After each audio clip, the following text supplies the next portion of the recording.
Hey guys, it's Salty here, and welcome back to the channel. These past few weeks we got to try The Cycle Frontier, a new free-to-play game that just went into kind of an open beta. It's actually a closed beta, you gotta request access, and after a while you get it and you can get to try this game. This game caught the people's attention because it has a lot of similarities with Tarkov. It is a very similar system where you have your character, you have kind of a hideout, and you drop into raids on two different maps that are available now, and you get in, you loot, you do PvE, you do PvP, and you have to extract. So you can see it right there. It's a similar gameplay to Tarkov, but it's very different in almost every other way. The gunplay and the gameplay in general, it's quite a bit different. This is more a sci-fi theme, it's not a realistic theme. And the PvE is against monsters, not against humans, so it's quite a different setting, but since the general gameplay is similar to Tarkov, many people came to try it. In my case, what I felt playing this game is I got back that survival first time feeling that I got the first time I played with Tarkov. You get into a map that you don't know at all, with weapons you don't know at all, and you explore surroundings, you encounter unknown creatures, unknown loot, unknown everything, and you just desperate to survive, and you get that rush of escaping from enemies or battling enemies, and you don't know really how to do everything. And that first time feeling, it was really good, and it really felt like the first time I played Tarkov. I really enjoyed playing this game, and I think the developers have a good thing going on here. They still have a long way to go, I think, or not, depending on what you're wanting from this game. But this is going to be my personal opinion of where I would like to see this game going. So let's decide what we have right now first. When you get in, you create your character, or rather you choose one among a few skins you have there.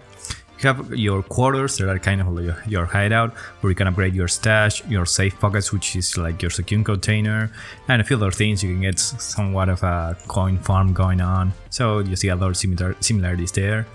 And other than that, you have 3 factions to which you can take quests from, and with that you get reputation and money, and with reputation you get better items at their shops.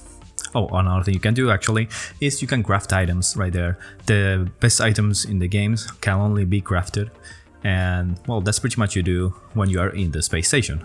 Then you can deploy to the planet. There's 2 maps right now, and there's a third one right there that says that will be coming at release, and probably more will come in the future. But when you drop into the map, you go into a drop pod, drop into the map.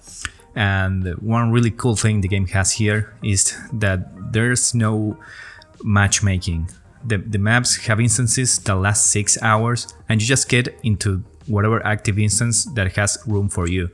There's a maximum of, I think, 20 players, that's what people say. The developers, I think, have confirmed that. So you get into this map, there's already people there, there's people already looting. They loot obviously respawns, so people that get in late can get loot. But yeah, you get into a match immediately. There's no wait time at all. That is an excellent move from part of the developers. But well, once you get in, you can loot everything around there. There's plants, there's items, there's jackets, there's containers. There's several kind of loots, from weapons, from attachments and materials, and everything needs to crafting and upgrading. But that's general looting. Is like pretty similar to many survival games. And then you got the PvE. What the PvE is right now, there's quite a few creatures. I think like 4 or 5, from like very weak ones to stronger ones, which are really hard to kill. Well, the PvE is here, unlike Tarkov, it's a real threat. If you don't have good equipment, you have no chance in PvE. You actually gotta sneak past or run past the enemies. And that's quite exciting, I think, because I think the PvE should be a danger in the environment, and it also fits very well in the lore of this game. So I like the PvE in that sense. And well, other than that, you have the PvP, of course, since all players are looting around. However, this game has VoIP, which means proximity voice chat. So when you got people around, many people in this game tend to be friendly. Since it's a new game and a hard game, at least at this state, that not many people know very well what they're doing, many people just talk in the voice chat and get friendly with you and just don't care about fighting. That's not 100% of the interactions. You get a lot of actual PvP, and many times you just engage people directly because you actually want to PvP. But yeah, this game has that duality that many survival games have. That you can actually make friends and you can actually just talk during the PvP, and that's a really cool factor. And I think now that I have seen this interaction, I'm quite excited about VoIP in Tarkov as well. But going back to the cycle, that's what you have right now. What I think this game could use, and this is really my personal opinion, because many people think that this game, the way it is right now, you have a lot to do, because many people just want this survival aspect of getting in, looting, crafting good gear, and just keep going and going until you have the maxed hideout and the best gear and just run around. And then once you get the best gear, you just do PvP and you are fine with that. But in my opinion, this game could use more RPG aspects, same as Tarkov. And you could get a character progression into this game.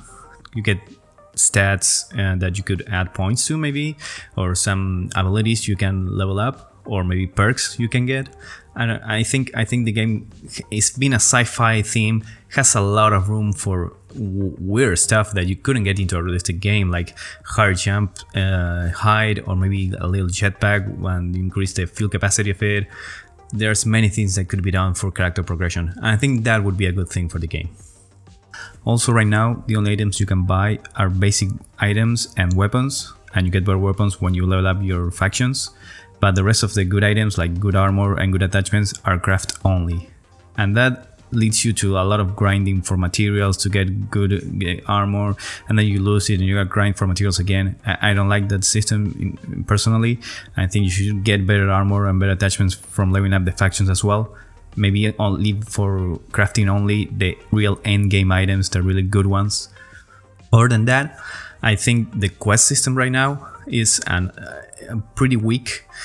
Similar, what I would say the same about Tarkov, maybe, that the quests just feel soulless. I don't know how to put it, but they are just miscellaneous. You know, you just go in, fetch this or kill this and get out, and that is very miscellaneous. You know, I would prefer it had more depth in the quests, and not just getting in and killing that thing or getting that thing.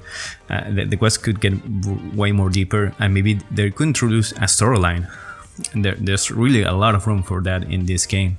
So yeah, that's another thing they could get into this game. But I'm rambling already. I could go on with a lot of things I would like to see in this game, but right now those are maybe the biggest thing that I would like to see in the future. And even if they don't put in any of that, I really want to see where the future of the games goes, because I really liked my first experience playing it. I really liked the feeling that it gave me, like the first time when I played Tarkov, and I seriously recommend you try this game. The closed beta is about to end, but I hope they open it again, or probably do an open beta before release, or maybe we'll see the game on release. Since it's free to play, there's no reason not to try it. So I hope you guys enjoyed the video. As always, if you want to subscribe, give me a follow on YouTube, on my socials, and of course on Twitch, where I stream this game and many others. All the links are down below in the description. And thank you everyone for watching again, and as always, I'll see you on the battlefield.